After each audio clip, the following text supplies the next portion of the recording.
한 주 동안 다들 잘 지내셨습니까? 네. 예, 오늘은 참 좋은 날입니다. 주일 날이어서 좋은 날이고 또한 추석 명절을 바로 연이어서 쉴 수 있는 그런 날이기 때문에 좋은 날입니다. 그러므로 그 어떤 날보다도 풍성한 은혜가 임하는 우리 모두의 삶이 되시기를 간절히 소망하는 것입니다. 아멘. 오늘 3장 1절에서 21절까지 전체에 오늘 제목을 뭘로 적었습니까? 먹을 것입니다. 먹을 것. 어쩜 이렇게 하나님은 말씀도 명절에 맞는 제목을 주시는지. 먹을 것입니다. 먹을 것. 자, 제가 아까 먹을 것에 대한 내용이 나오면 한번 세보라 그랬죠. 1절에서 21절까지 몇 번이나 나오던가요? 하은씨 몇 번 나왔어요? 네? 17번? 잘 됐네요. 또 우리 요한이는 몇 번이나 나왔나요? 잘 모르겠어요. 요셉 씨는 몇 번이나 나왔던가요?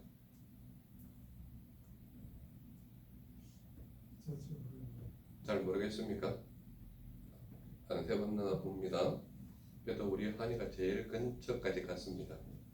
전체 숫자가 몇 번 나옵니까? 네, 잘 세보시면 우리나라 말로 번역한데 먹는다라는 그 내용이 18번 나옵니다. 18번. 우리 한이가 하나는 실수했어요.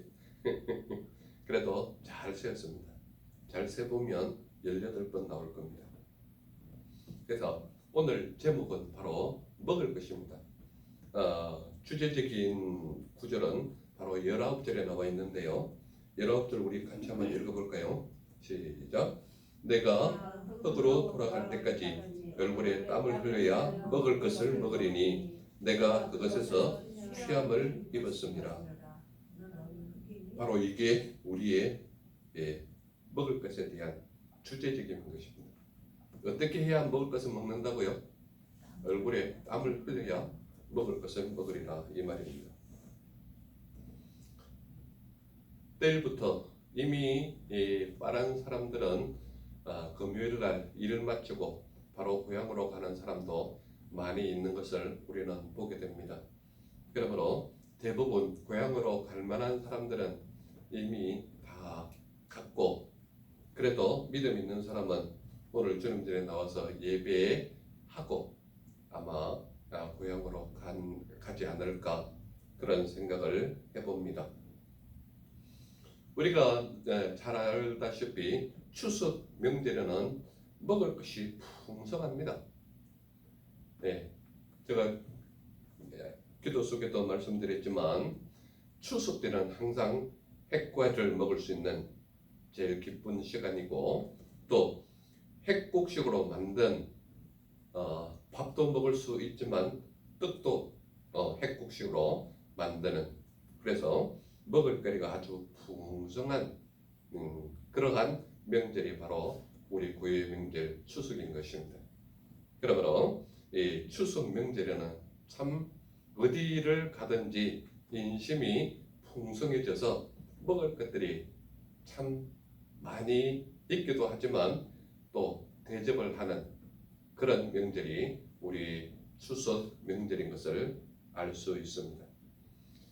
제가 이 먹을 것에 대해서 참 기억나는 것이 뭔가 하면 제가 국민학교 다니던 시절이나 아직 입학하기 전 그때는 시골이기도 하지만 사실은 먹을 게 그렇게 풍성하지가 않았습니다. 그래서 많은 사람들이 먹는 것 때문에 많은 고민들을 하기도 했습니다. 근데 제가 이제 왜 먹을 것이 이렇게 기억나는 것이 있는가 하면, 제가 국민학교 다니던 시절에 할머니가 어느 집에 잔치집이 있다 그러면 갔다 오면 꼭 저를 불러요. 부르면 어떻게 하는가 하면 과거에 할머니들 복장 보시면 다 아시지만 한복이시잖아요. 그러면 이 복주머니 이렇게 안에 하나 차고 또한 손수건을 반드시 가지고 다녔습니다. 그런데 잔치집에 갔다 오면 이 손수건을 싹 펴가지고는 안에 조그만 떡 한 조각, 그 다음에 그 당시는 먹을 게 워낙 없어서 문어 이렇게 삶은 거 조각조각 내서 나눠주거든요. 그 한 조각 이렇게 싸서 이렇게 주는데 그 문어도 고기라고 입에 속 넣어주면 얼마나 달콤하고 짭짤하면서 맛있는지 모릅니다. 그래서 저는 어릴 때부터 문어가 그렇게 좋더라고요. 그 짭짤하게 그 익힌 그것이 그 손수건에 싸서 조그만 떡 한 조각, 문어 한 토막, 그다음 뭐 사과 같은 것도 한 조각 이렇게 딱 색깔 변한 사과 한 조각. 근데 그걸 할머니가 제 옆에 딱 펴놓고 먹으라고 주는데 얼마나 그게 그 당시에는 맛있게 먹었는지 몰라요. 그래서 그 잔치집 옆집에 누가 잔치집이 있다 그러면 그날은 제가 학교 갔다가 올 때는 얼마나 즐겁게 오는지 모릅니다.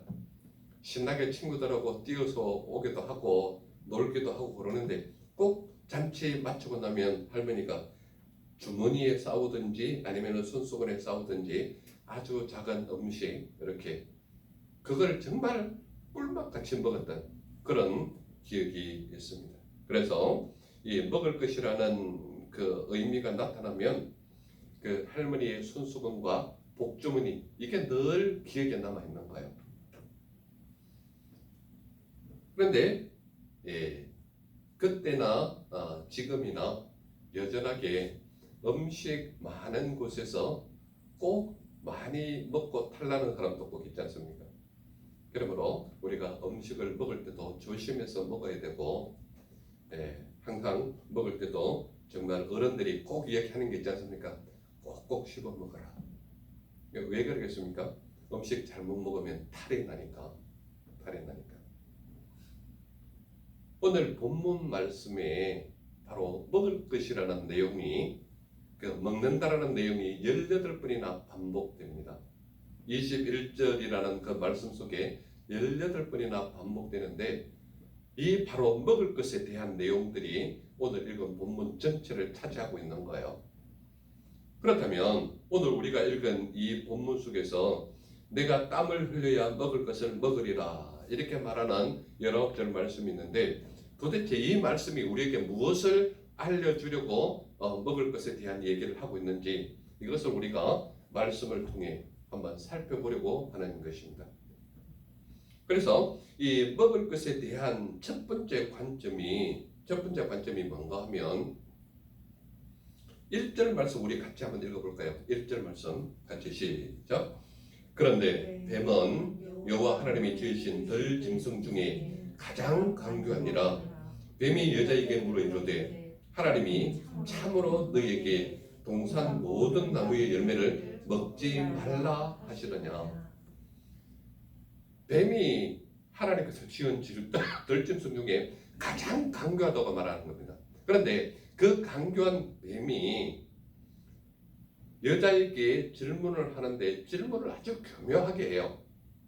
어떻게 하는가 하면 하나님은 모든 그 나무의 열매를 다 먹을 수 있으나 동산 중앙에 있는 나무 하나만 먹지 말라 그랬거든요. 그런데 간교한 뱀의 질문을 한번 보세요. 뭐라고 이야기하는가 하면 하나님이 정말 너희에게 모든 나무의 열매를 먹지 말라 하더냐 이렇게 질문을 하는 겁니다. 그러니까 뱀의 질문, 간교한 뱀의 질문, 뱀이 대표적으로 이 성경 전체 속에서는 뭐로 나타납니까? 간교한 마귀 사탄의 모습으로 나타나는 게 뱀의 모습이에요.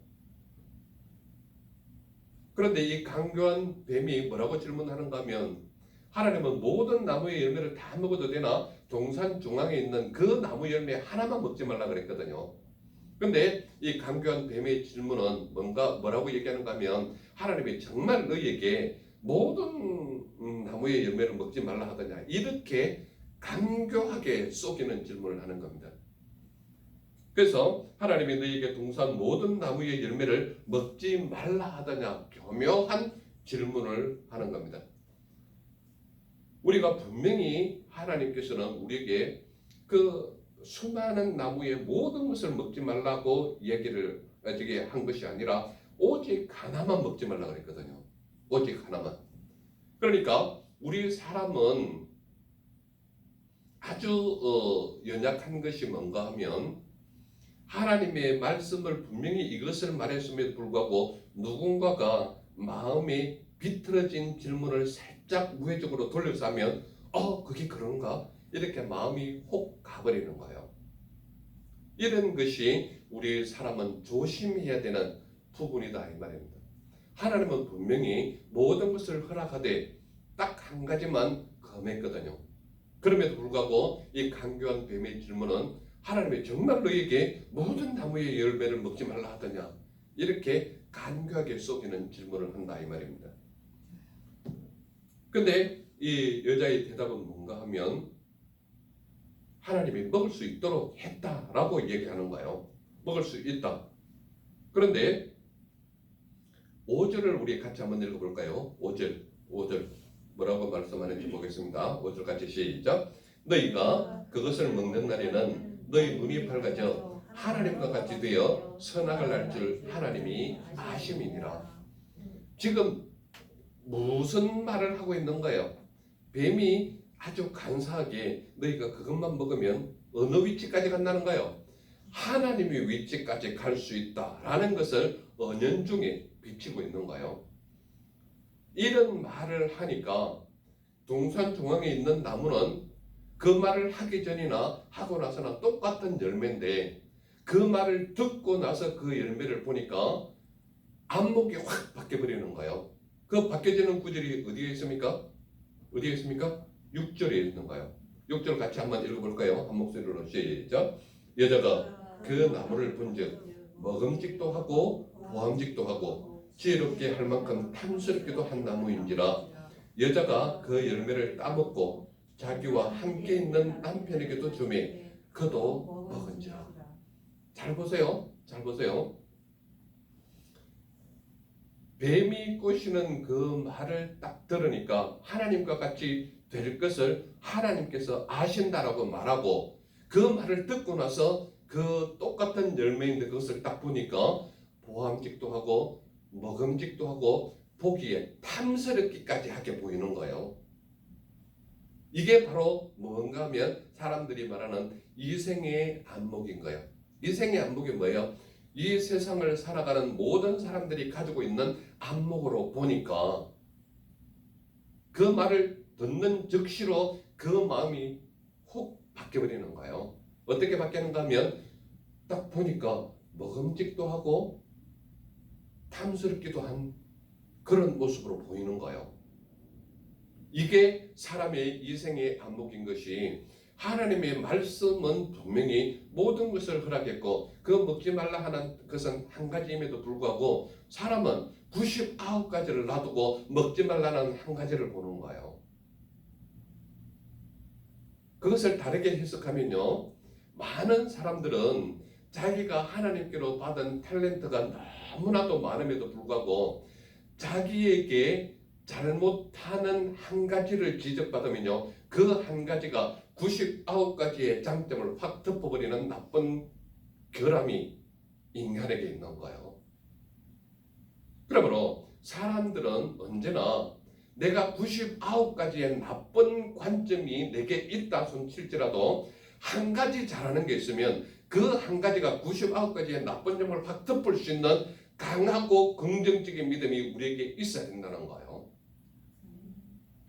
많은 사람들이요, 오늘날 젊은 사람들이 한강에 가면은 하도 자살하는 사람이 많으니까 곳곳에 한 2-3m 간격으로 다시 한번 생각해 보세요.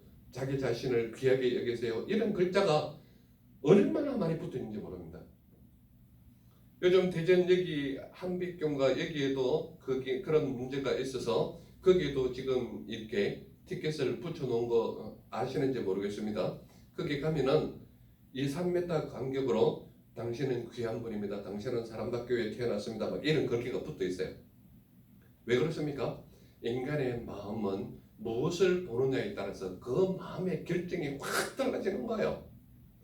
제가 분명히 말씀드리지만 여러분들이 99가지를 잘하고 한 가지를 못하는 완벽한 인간의 버금가는 그런 조건을 가지고 있음에도 불구하고 사람들이 내가 못하는 한 가지를 지적했을 때 그 한 가지의 기능 때문에 99가지 잘하는 기능이 확 덮여버리면 자기 자존감이 완전히 바닥에 떨어지는 거예요. 그러니까 99가지에 잘하는 것이 보이는 것이 아니라 한 가지 잘 못하는 그것이 나의 전체를 뒤엎어 버릴 때 내 존재는 너무나도 말할 수 없는 타락의 길을 걸을 수밖에 없는 존재가 우리 같은 존재다. 이것을 말하고 있는 거예요. 하나님께서 분명히 말씀하시는 것은 하나님이 금하는 열매 그것은 우리에게 분명히 하지 말라고 말씀하는 게 있는데 그게 바로 5절 말씀에 있는 거예요.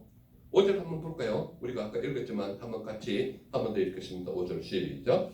너희가 그것을 먹는 날에는 너희 눈이 밝아져 하나님과 같이 되어 선악을 알 줄 하나님이 아심이니라. 이거는 마귀가 우리를 완전히 꼬실 때, 정말 하자면은 우리를 악의 그 마음으로 바뀌려고 꼬임을 받는 그런 말이 바로 이 5절 같은 말이다 이 말입니다.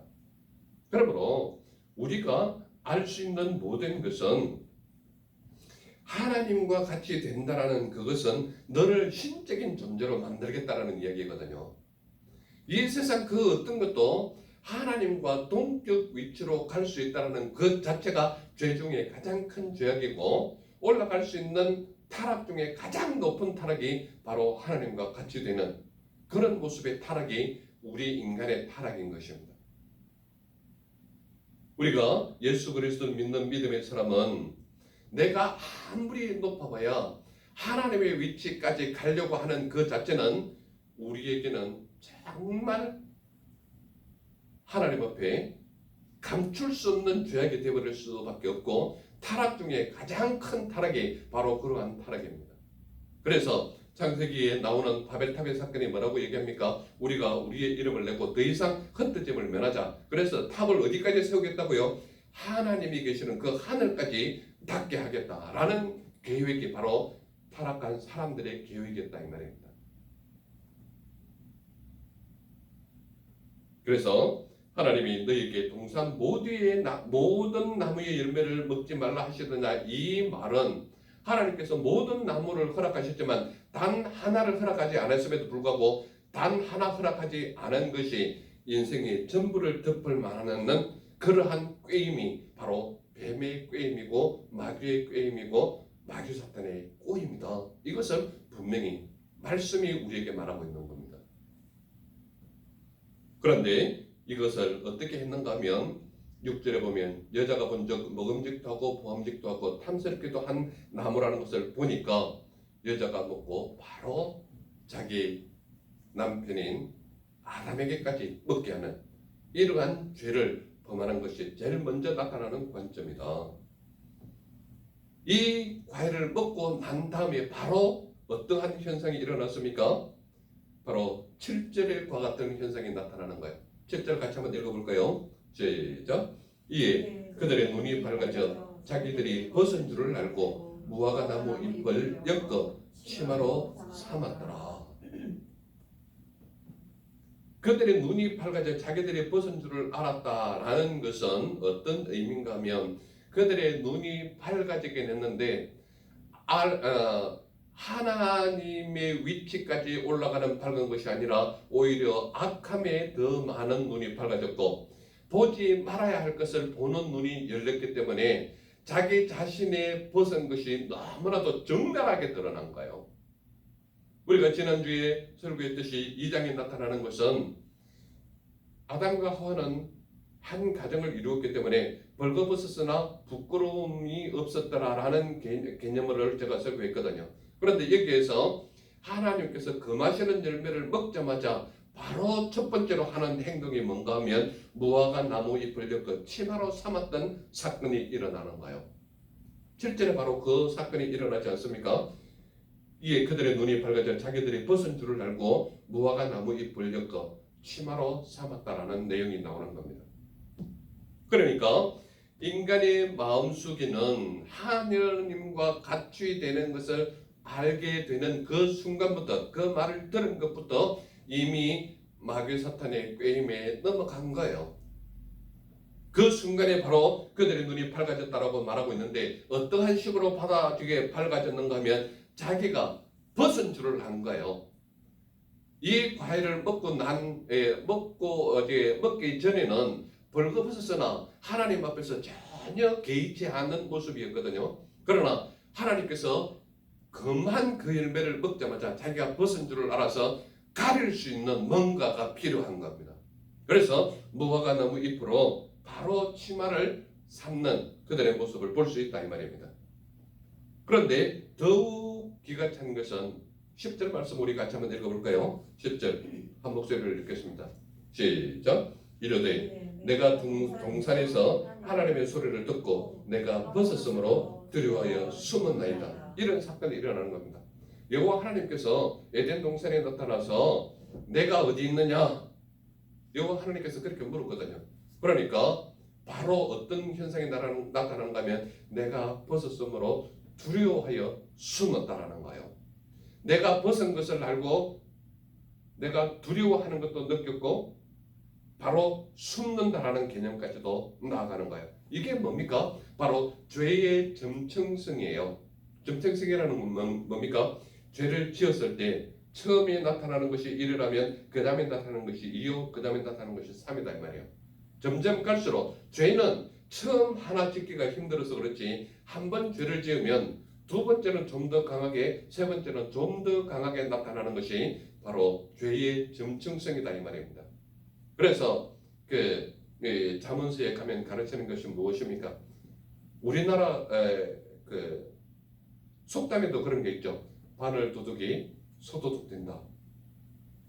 죄는 처음이 힘들어서 그렇지 죄는 한번 짓고 나면 그 다음 지을 때는 첫 번째보다도 반드시 곱배기 이상이에요. 죄의 성질이. 그리고 그 점점 지나가면 지나갈수록 죄성은 좀 더 더하기를 해서 웬만큼 큰 죄를 지어도 죄로 여기지를 않아요.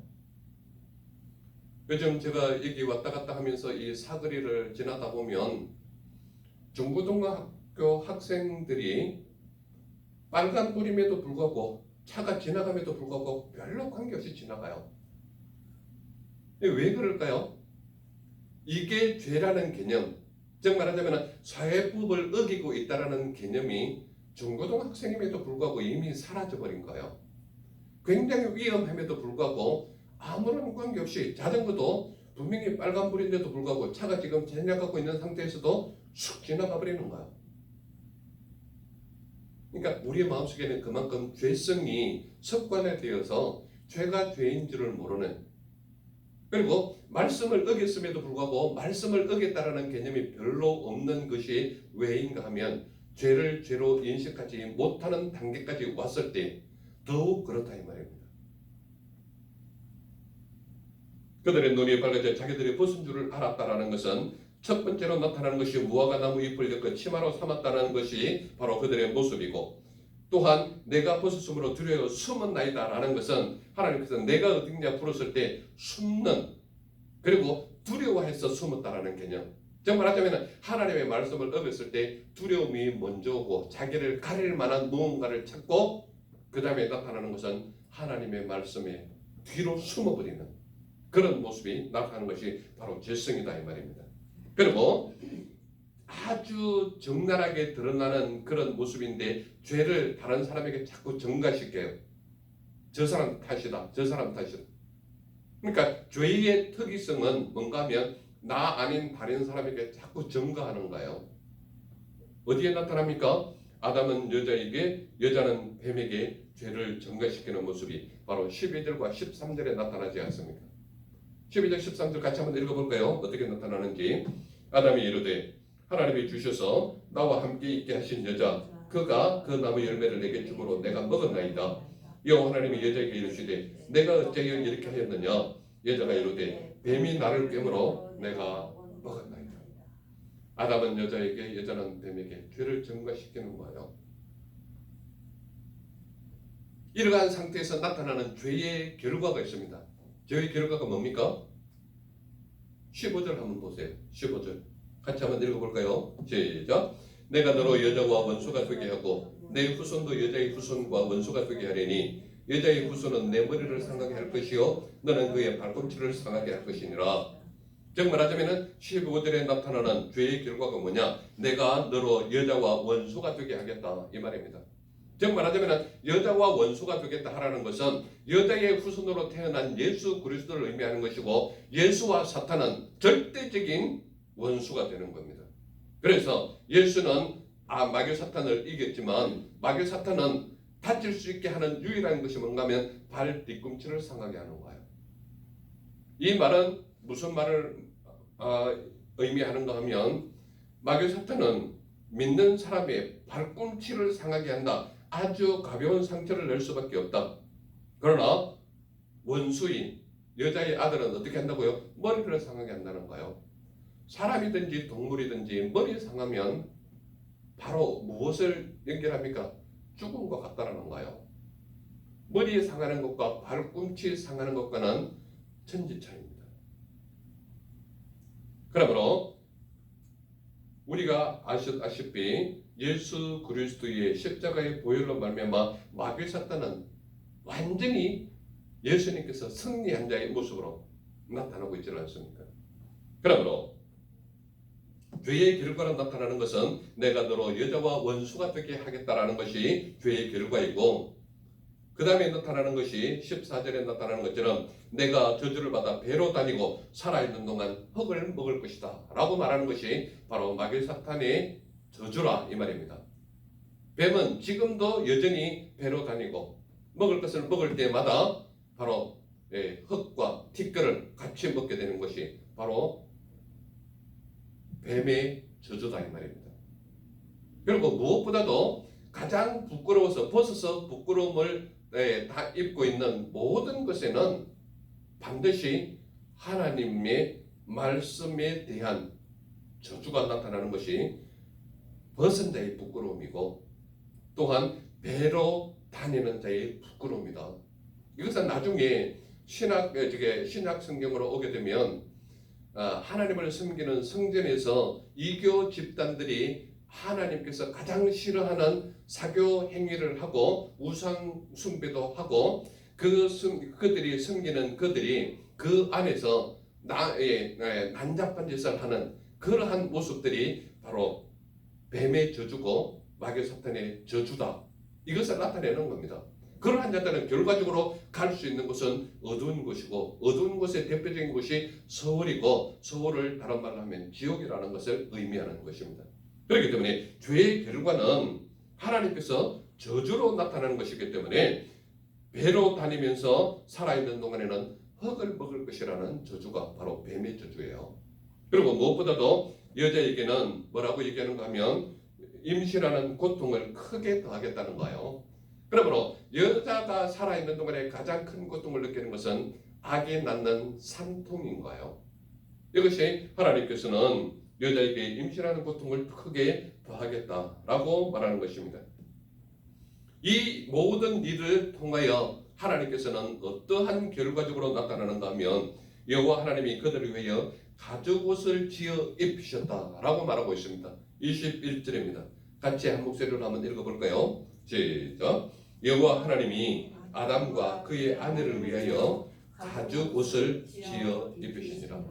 사람이 만든 것은 무화과 나무로 치마를 삼았지만 하나님은 가죽옷을 지어 입히셨다 이 말입니다.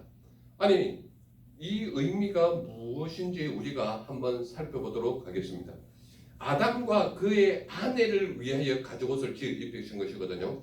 그러면 가죽옷을 지어 입히기 위해서는 누군가의 짐승의 피가 뿌려져야 되는 거예요.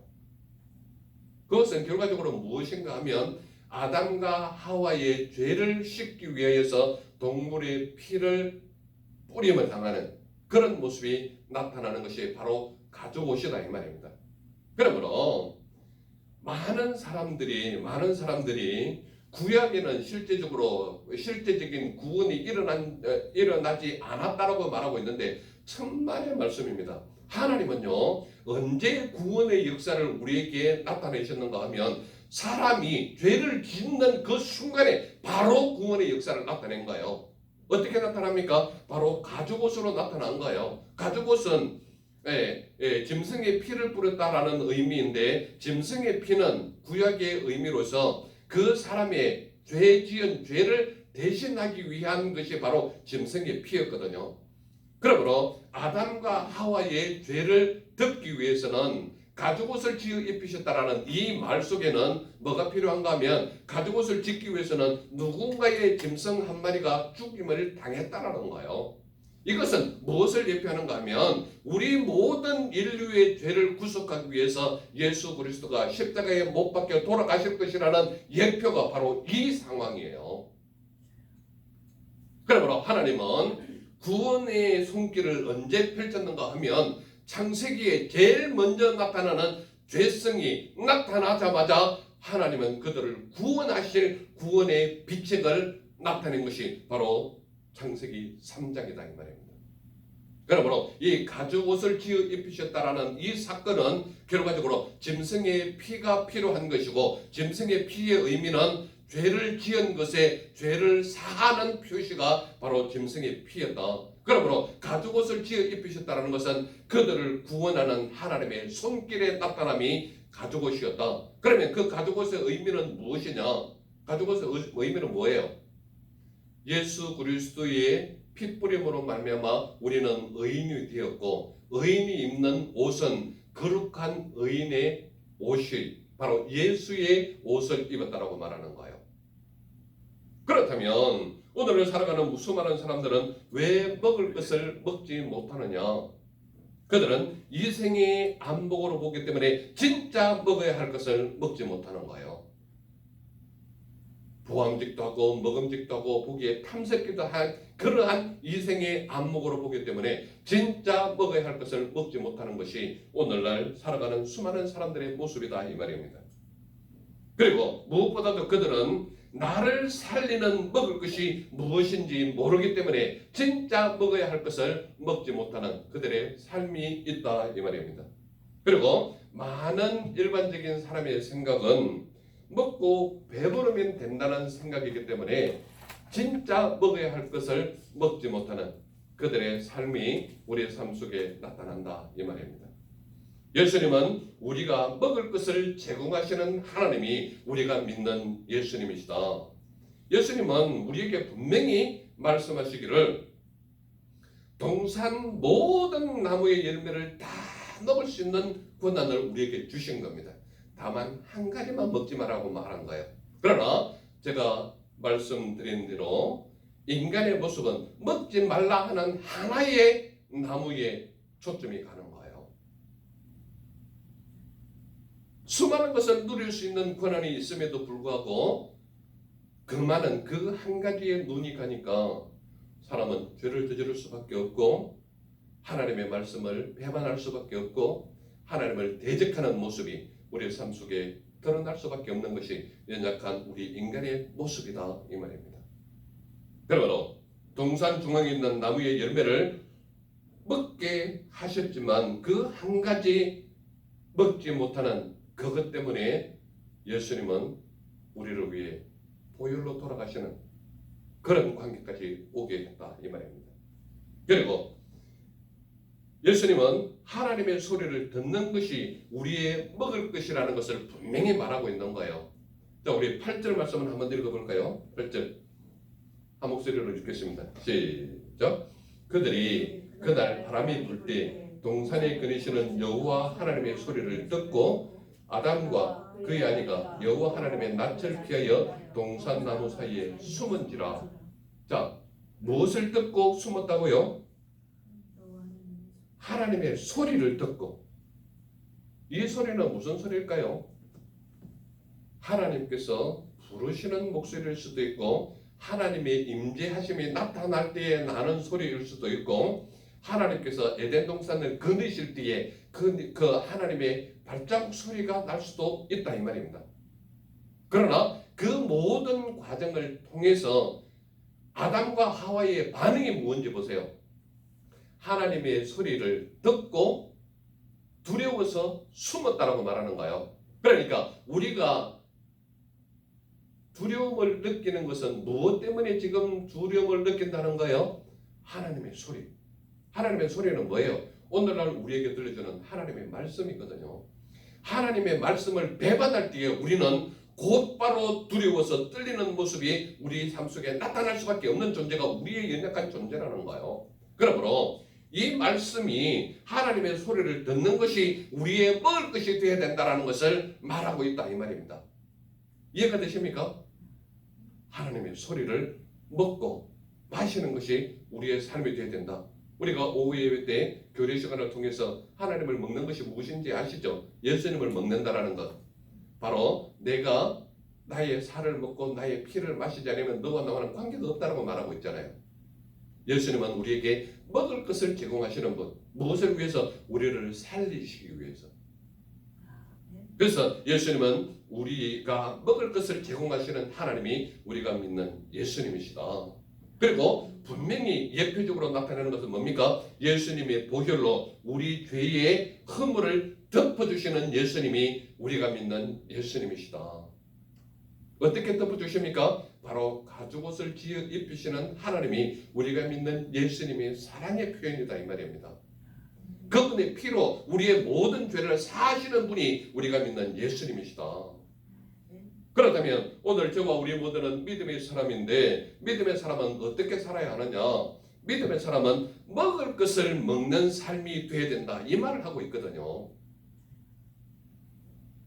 1절부터 21절까지 먹는다는 내용이 18번이나 나오는 속에서 우리에게 간절히 말하는 것은 뭐예요? 하나님께서 금하신 것은 먹지 말고 하나님께서 말씀하시는 모든 것은 너희가 먹으라 이 말이거든요. 그것을 지키는 것이 우리 믿는 자의 믿음의 삶이 되어야 된다 이 말을 하고 있는 겁니다. 그렇기 때문에 하나님 말씀에 절대적으로 순종하는 삶이 우리의 먹을 것이 되어야 된다 이 말을 하고 있거든요. 3절을 한번 볼까요? 3절 같이 읽겠습니다. 시작. 동산 중앙에 있는 나무의 열매는 하나님의 말씀에 너희는 먹지도 말고 만지지도 말라 너희가 죽을까 하노라. 그러니까 하나님의 말씀이 뭐예요? 하나님의 말씀에 가라 하면 가고 멈추라 하면 멈추는, 그러니까 하나님 말씀에 절대적으로 순종하면 너희가 산다 이 말을 하고 있거든요. 그러므로 우리 믿음의 사람은 먹을 것을 먹어야 하는 삶인데 하나님의 말씀에 절대적으로 순종하는 것이 우리의 먹을 것이 되어야 된다 이 말을 하고 있거든요. 그리고 무엇보다도 이생의 안목을 변화하여 예수님만을 의지하는 삶이 우리의 삶이 되어야 된다 6절에 말하고 있잖아요. 6절 같이 읽겠습니다. 시작. 여자가 그 나무를 본즉 먹음직도 하고 보암직도 하고 지혜롭게 할 만큼 탐스럽기도 한 나무인지라 여자가 그 열매를 따먹고 자기와 함께 있는 남편에게도 주매 그도 먹은지라. 먹은 결과가 어떻다고요? 철저한 죄악 속에 빠질 수밖에 없는 연약한 존재로 타락한 모습이 여기에 나타난다.